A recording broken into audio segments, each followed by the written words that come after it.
നമസ്കാരം. ഒരു വ്യക്തിക്ക് പല വിധത്തിലുള്ള ദോഷങ്ങൾ ബാധിക്കാവുന്നതാണ്. അതിൽ വളരെ അപകടകരമായ ഒരു ദോഷം തന്നെയാണ് ദൃഷ്ടിദോഷം പോലുള്ള കാര്യങ്ങൾ. ഒരു വ്യക്തി ഉയർച്ചയിൽ എത്തുന്ന സമയത്തായിരിക്കാം ദൃഷ്ടിദോഷം ആ വ്യക്തിയെ ബാധിക്കുക. അത്തരത്തിൽ വരുന്നതായ സാഹചര്യത്തിൽ അവർ താഴേക്ക് പോകും എന്നുള്ളതാണ്. ഉയർച്ച തുടരുവാൻ അവർക്ക് സാധിക്കണം എന്നില്ല.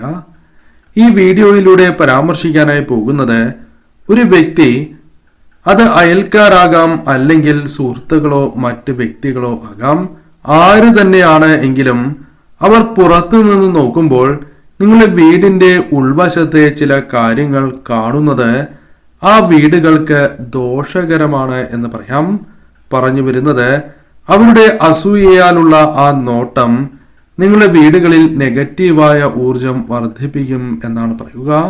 അതിനാൽ ഇത്തരം കാര്യങ്ങൾ പുറമെ ദൃശ്യമാകുന്ന രീതിയിലാണ് നിങ്ങൾ വച്ചിട്ടുള്ളത് എങ്കിൽ അത് നിങ്ങൾക്ക് ദോഷമായി ഭവിക്കും.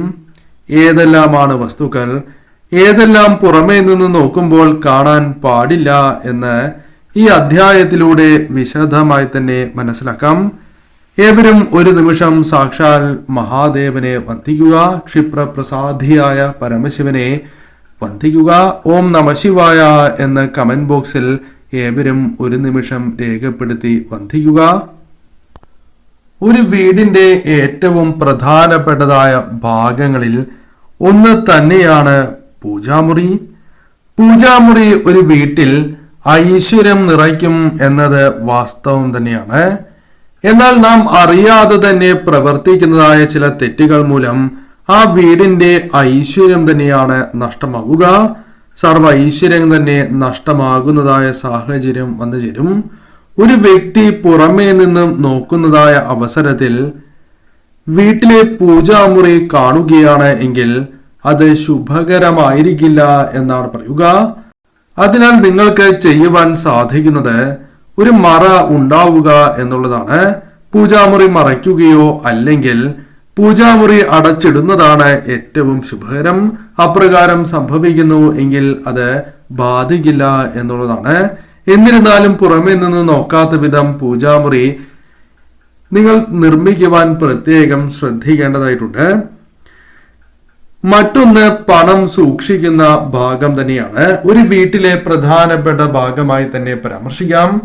നിങ്ങൾ പണം സൂക്ഷിക്കുന്ന ഇടം പുറമേ നിന്ന് നോക്കുന്നതായ ഒരു വ്യക്തി കാണുകയാണ് എങ്കിൽ അത് നിങ്ങൾക്ക് ശുഭകരമായി ഭവിക്കില്ല എന്നുള്ളതാണ്. അത്തരത്തിൽ ചെയ്യുന്നതിലൂടെ അഥവാ ഒരു വ്യക്തിയുടെ അസൂയ നിറഞ്ഞ നോട്ടം അല്ലെങ്കിൽ ദൃഷ്ടിദോഷം ബാധിക്കുന്നതിലൂടെ ആ ധനപരമായ ഉയർച്ച, ധന നേട്ടങ്ങൾ തന്നെ നിങ്ങളിൽ നിന്നും ഇല്ലാതാകുന്ന സാഹചര്യം രൂപപ്പെടും. ധനനഷ്ടങ്ങൾ സംഭവിക്കാം, വരുമാന നഷ്ടമാകാം, അല്ലെങ്കിൽ മറ്റ് വിഷമകരമായ സാഹചര്യമാകാം. ആ ധനം നിങ്ങളുടെ കൈകളിൽ നിൽക്കാത്തതായ സാഹചര്യം ഉണ്ടായി എന്ന് വരാം. കാരണം മഹാലക്ഷ്മി സാന്നിധ്യമുള്ള ഒരിടം തന്നെയാണ് ഇവിടം. അതിനാൽ പുറമേ നിന്ന് നോക്കുമ്പോൾ കാണാത്ത വിധമായിരിക്കണം നിങ്ങൾ പണം സൂക്ഷിക്കേണ്ടത് എന്നുള്ളതാണ്. ആ കാര്യത്തിനും നിങ്ങൾ പ്രാധാന്യം നൽകേണ്ടതായിട്ടുണ്ട്. പൂജാമുറി കഴിഞ്ഞാൽ ഒരു വീട്ടിലെ ഏറ്റവും പ്രധാനപ്പെട്ടതായ ഭാഗങ്ങളിൽ ഒന്നായി പരാമർശിക്കുവാൻ സാധിക്കുന്നത് അടുക്കള തന്നെയാണ്. അടുക്കളയുമായി ബന്ധപ്പെട്ട് ചില കാര്യങ്ങൾ ശ്രദ്ധിച്ചില്ല എങ്കിൽ അത് വീടിനും വീട്ടുകാർക്കും ദോഷകരമായി ഭവിക്കും എന്നുള്ളതാണ്. അടുക്കളയിൽ പുറത്തു നിന്നും ഒരു വ്യക്തി പ്രവേശിക്കുന്നത് പോലും ശുഭമല്ല എന്നാണ് പറയുക. കാരണം അവരുടെ അസൂയയാലുള്ള നോട്ടം തുടങ്ങിയ കാര്യങ്ങൾ നിങ്ങളുടെ വീട്ടിലെ ദേവതാ സാന്നിധ്യമുള്ള പൂജാമുറിയിൽ പോസിറ്റീവായ ഊർജം കുറയുന്നതിനും നെഗറ്റീവായ ഊർജം വർദ്ധിക്കുന്നതിനും കാരണമായി തീരും എന്നാണ് പറയുക. ചിലപ്പോൾ അടുക്കള നിങ്ങൾ നന്നായി സൂക്ഷിക്കുന്നുണ്ടാകാം. ഇതുമൂലം നിങ്ങൾക്ക് മറ്റുള്ളവരുടെ ദൃഷ്ടി പതിയാവുന്നതുമാണ്. അതിനാൽ അത്തരം കാര്യങ്ങളിൽ ശ്രദ്ധ പുലർത്തേണ്ടതായിട്ടുണ്ട്. അതിനാൽ പുറമേ നിന്ന് നോക്കുന്നതായ സാഹചര്യത്തിൽ നിങ്ങളുടെ അടുക്കള വ്യക്തമായി കാണുവാൻ സാധിക്കുന്നു എങ്കിൽ അത് ശുഭകരമായി ഭവിക്കില്ല എന്ന കാര്യവും പ്രത്യേകം നിങ്ങൾ ഓർക്കണം. നിങ്ങളുടെ വീട്ടിലെ ഐശ്വര്യത്തിന് തന്നെയാണ് കോട്ടം സംഭവിക്കുക എന്ന കാര്യവും ഓർക്കേണ്ടതായിട്ടുണ്ട്. ഒരു വീട്ടിൽ പല വിധത്തിലുള്ള പരിഹാരങ്ങൾ ചെയ്തിട്ടുണ്ടാകും എന്നത് വാസ്തവമാണ്. ഇത്തരത്തിൽ നിങ്ങൾ ചെയ്തു വച്ചിട്ടുള്ളതായ ആ പരിഹാരങ്ങൾ, ആ കാര്യങ്ങൾ പുറമേ നിന്ന് നോക്കുമ്പോൾ ഒരു വ്യക്തി കാണുകയാണ് എങ്കിൽ, അല്ലെങ്കിൽ നിങ്ങളുടെ വീട്ടിലേക്ക് ഒരു ഗസ്റ്റ് വരുന്നതായ അവസരത്തിൽ ഈ കാര്യങ്ങളെല്ലാം അവർ കാണുകയാണ് എങ്കിൽ അത് നിങ്ങൾക്ക് ദോഷമായി ഭവിക്കും എന്നുള്ളതാണ്. ഈ കാര്യങ്ങൾ എല്ലാം ചെയ്യുന്നത് നിങ്ങൾ അനുകൂലമായ ഫലം ലഭിക്കുന്നതിന് തന്നെയാണ്. ആ ഫലം ഇല്ലാതാകും എന്നുള്ളതാണ് വാസ്തവം. അതിനാൽ നിങ്ങൾ ചെയ്തിട്ടുള്ളതായ ആ കാര്യവുമായി ബന്ധപ്പെട്ട് പ്രതീക്ഷിക്കുന്ന ഫലം നിങ്ങൾക്ക് ലഭിക്കുന്നതല്ല. അതിനാൽ താന്ത്രികമായോ അല്ലാതെയോ ചെയ്തു വച്ചിട്ടുള്ളതായ ഇത്തരം കാര്യങ്ങൾ പുറമേ നിന്നും ഒരു വ്യക്തി നോക്കുമ്പോൾ കാണുകയോ അല്ലെങ്കിൽ വീട്ടിലേക്ക് ഒരു വ്യക്തി വരുമ്പോൾ കാണുകയോ പാടുള്ളതല്ല. അത് അപ്രകാരം തന്നെ, അതായത് മറ്റുള്ളവർ കാണാത്ത വിധം സൂക്ഷിക്കുവാൻ നിങ്ങൾ പ്രത്യേകം ശ്രദ്ധിക്കേണ്ടതായിട്ടുണ്ട്. മറ്റൊന്ന് സ്റ്റെയർ കേസ് ആണ്. വാസ്തുപ്രകാരം നോക്കുമ്പോൾ, പുറമേ നിന്ന് നോക്കുമ്പോൾ സ്റ്റെയർ കേസ് ഉള്ളിൽ കാണുന്നത് ശുഭമായി ഭവിക്കില്ല എന്നാണ് പറയുക. ഇപ്രകാരം ചെയ്യുന്നത് നിങ്ങൾക്ക് തന്നെ ദോഷമായി ഭവിക്കും. ആ വീടുകളിൽ അത് നെഗറ്റീവായ ഊർജം വർദ്ധിക്കുന്നതിന് പോലും കാരണമായി തീരാം. പ്രത്യേകിച്ചും കലഹം പോലുള്ള കാര്യങ്ങൾ ആ വീടുകളിൽ വർദ്ധിക്കാം. കലഹം സംഭവിക്കുമ്പോൾ ആ വീടുകളിലെ ഉയർച്ച ഇല്ലാതാകുന്നു എന്നുള്ളതാണ്. കാരണം മഹാലക്ഷ്മി ദേവി ആ വീടുകളിൽ വസിക്കില്ല. മഹാലക്ഷ്മി ദേവി പടിയിറങ്ങും. പകരം ആ വീടുകളിൽ മൂദേവിയാണ് കയറുക. അപ്രകാരം സംഭവിക്കുമ്പോൾ അത് ധനപരമായ ഉയർച്ച, നിങ്ങൾ ചെയ്യുന്ന ഏതൊരു പ്രവൃത്തിയിലും ഉയർച്ചയില്ലാത്തതായ സാഹചര്യം സൃഷ്ടിക്കും എന്ന കാര്യവും ഓർക്കണം. അതിനാൽ ഇത്തരം കാര്യങ്ങൾ പൂർണ്ണമായും നിങ്ങൾ വീടുകളിൽ നിന്നും ഒഴിവാക്കുന്നതാണ് ഉത്തമം. അതിനാൽ വീട് പണിയുമ്പോൾ ഇത്തരം കാര്യങ്ങൾ ശ്രദ്ധിക്കുക. പ്രത്യേകിച്ചും ഒരു മറ ഇവിടെ വരുന്നതും ശുഭകരമായി തീരും എന്ന കാര്യവും ഓർക്കുക. മഹാലക്ഷ്മി ദേവിയുമായി ബന്ധപ്പെട്ട് പരാമർശിക്കപ്പെടുന്ന വസ്തുക്കളിൽ ഒന്നാണ് ചൂല്. ചൂല് പലരും പുറമേ നിന്നുള്ള വ്യക്തികൾ കാണും വിധം സൂക്ഷിക്കുന്നതാണ്. എന്നാൽ ഇത് പാടില്ല എന്നുള്ളതാണ് വാസ്തവം. കാരണം പുറമേ നിന്ന് നോക്കുമ്പോൾ ഒരു വ്യക്തി കാണുന്ന വിധം ഒരിക്കലും ചൂല് സൂക്ഷിക്കാൻ പാടില്ല എന്നാണ് പറയുക. ഇത് നിങ്ങളുടെ ജീവിതത്തിൽ പല രീതിയിലും ശത്രുദോഷങ്ങൾ വർദ്ധിക്കുന്നതിന് പോലും കാരണമായി തീരും എന്ന കാര്യം ഓർക്കേണ്ടതായിട്ടുണ്ട്.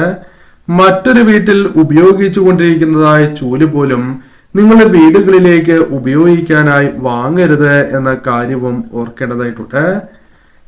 ഒരു വീട്ടിലെ നെഗറ്റീവായ ഊർജത്തെ ഒഴിവാക്കുവാനും പോസിറ്റീവായ ഊർജം വീടുകളിലേക്ക് കൊണ്ടുവരുവാൻ സാധിക്കുന്നതായ ഈ വസ്തു ശരിയായ രീതിയിൽ നിങ്ങൾ സൂക്ഷിച്ചില്ല എങ്കിൽ അത് നിങ്ങളുടെ വീടിന് തന്നെ ദോഷമായി തീരും എന്നുള്ളതാണ്. ബാത്റൂം ഒരിക്കലും നിങ്ങൾ പ്രധാന വാതിലിന് നേരെ വരാത്ത രീതിയിലാണ് പണിയേണ്ടത് എന്ന കാര്യവും ഓർക്കുക. പുറമേ നിന്ന് നോക്കുമ്പോൾ ബാത്റൂം കാണുന്നു എങ്കിൽ ശുഭകരമല്ല കാര്യങ്ങൾ എന്നുള്ളതാണ്. അത് നിങ്ങൾക്ക് തന്നെ ദോഷമായി തീരുകയും ചെയ്യും. അതിനാൽ ബാത്റൂം പോലുള്ള കാര്യങ്ങൾ ഇപ്രകാരം കാണാൻ പാടില്ല എന്ന കാര്യം ശ്രദ്ധിക്കേണ്ടതാണ്. അതിനാൽ വീട് പണിയുമ്പോൾ ഈ കാര്യം ശ്രദ്ധിക്കണം. ഇപ്രകാരം പണിതിട്ടുണ്ട് എങ്കിൽ വാസ്തുപരമായ പരിഹാരങ്ങൾ തീർച്ചയായും നിങ്ങൾ ചെയ്യേണ്ടത് അനിവാര്യമാകുന്നു. അതല്ല എങ്കിൽ അത് നിങ്ങൾക്ക് ദോഷമായി തീരും. പല വിധത്തിലുമുള്ള ചെടികൾ നിങ്ങൾ വീടുകളിൽ പരിപാലിക്കുന്നതാണ്. പ്രത്യേകിച്ചും നിങ്ങളുടെ ജീവിതത്തിൽ ഉയർച്ച നൽകും അല്ലെങ്കിൽ നേട്ടങ്ങൾക്ക് കാരണമായി തീരും എന്ന് പ്രതീക്ഷിക്കുന്ന സസ്യങ്ങളാകാം. ഇത്തരം സസ്യങ്ങൾ നിങ്ങൾ വീടുകളിൽ മറ്റുള്ളവർ കാണുന്ന രീതിയിൽ വീടിന്റെ ഉള്ളിൽ വയ്ക്കുകയാണ് എങ്കിൽ, അന്യർ വന്ന് അത് സ്പർശിക്കുകയാണ് എങ്കിൽ അത് ശുഭകരമായിരിക്കില്ല എന്നുള്ളതാണ്. മണി പ്ലാന്റ് പോലുള്ള സസ്യങ്ങൾ വീടുകളിൽ വളർത്തുന്നവർ ഈ കാര്യം ശ്രദ്ധിക്കണം. അതിനാൽ അല്പമൊന്ന് ഉയരത്തിൽ വയ്ക്കുന്നതാണ് ഏറ്റവും ശുഭം. പുറമേ നിന്നും ഒരാൾ വന്ന് സ്പർശിക്കുമ്പോൾ പാടില്ല എന്ന് പറയുവാൻ ഏവർക്കും ബുദ്ധിമുട്ട് തന്നെയാണ്. അതിനാൽ അത്തരമൊരു സാഹചര്യം ഉണ്ടാക്കാതിരിക്കുന്നതാണ് ശുഭം. അതിനാൽ അത്തരം കാര്യങ്ങളിൽ ശ്രദ്ധ പുലർത്തുക. ഡൈനിങ് ടേബിൾ പോലുള്ള കാര്യങ്ങൾ പുറമേ നിന്ന് നോക്കുമ്പോൾ കാണുന്നു എങ്കിൽ അത് നിങ്ങൾക്ക് ശുഭമായി ഭവിക്കില്ല എന്ന കാര്യം ഓർക്കണം. സംഭവിക്കുന്നത് ആ വീടുകളിൽ ചിലവ് വർദ്ധിക്കും എന്നുള്ളതാണ്. നാൾക്ക് നാൾ ചിലവുകൾ വർദ്ധിക്കാം. ചിലവ് വർദ്ധിക്കുമ്പോൾ ധനം കൈകളിൽ നിൽക്കില്ല. പല വഴികളിലൂടെയും ധനം നഷ്ടമാകാം. പല കാര്യങ്ങൾക്കായി സൂക്ഷിച്ച് വച്ചിരിക്കുന്നതായ ധനം പോലും കയ്യിൽ നിന്നും ഇറങ്ങിപ്പോകുന്ന സാഹചര്യം രൂപപ്പെട്ടു എന്ന് വരാം. അതിനാൽ ഒരു മറ ഉണ്ടാകുവാൻ നിങ്ങൾ പ്രത്യേകം ശ്രദ്ധിക്കേണ്ടതായിട്ടുണ്ട്. വേസ്റ്റ് ബാസ്കറ്റ് പോലുള്ള കാര്യങ്ങൾ പ്രധാന വാതിൽ തുറക്കുമ്പോൾ തന്നെ കാണുന്ന രീതിയിൽ വീടിന്റെ ഉള്ളിൽ പാടില്ല എന്നാണ് പറയുക. ഇത് പോസിറ്റീവായ ഊർജം നിങ്ങളുടെ ഭവനങ്ങളിലേക്ക് വന്ന് ചേരുന്നതിന് തടസ്സങ്ങൾ സൃഷ്ടിക്കും എന്ന് പറയുന്നു. അതിനാൽ തീർച്ചയായും ഇത് ഒഴിവാക്കേണ്ടതാണ്. കാരണം അനാവശ്യമായ ചിലവുകൾ പല വഴികളിലൂടെയും നിങ്ങളുടെ ജീവിതത്തിലേക്ക് വന്നു ചേരാം. ധനനഷ്ടങ്ങൾ തന്നെയാണ് സംഭവിക്കുക. അതിനാൽ അത്തരം കാര്യങ്ങൾ കൂടി ഒഴിവാക്കേണ്ടതായിട്ടുണ്ട്. ഈ പരാമർശിച്ചിട്ടുള്ളതായ കാര്യങ്ങൾ തീർച്ചയായും ഏവർക്കും വീടുകളിൽ ശ്രദ്ധിക്കുവാൻ സാധിക്കുന്നതായ കാര്യങ്ങൾ തന്നെയാണ്. അതിനാൽ ഇത്തരം കാര്യങ്ങളിൽ കൂടി ശ്രദ്ധ പുലർത്തുകയാണ് എങ്കിൽ അത് നിങ്ങളുടെ വീട്ടിലെ ഐശ്വര്യം വർദ്ധിക്കും. സർവ്വ ഐശ്വര്യങ്ങൾ തന്നെ ആ വീടുകളിലേക്ക് വന്നു ചേരുന്നതിന് സഹായകരമായി തീരുകയും ചെയ്യും.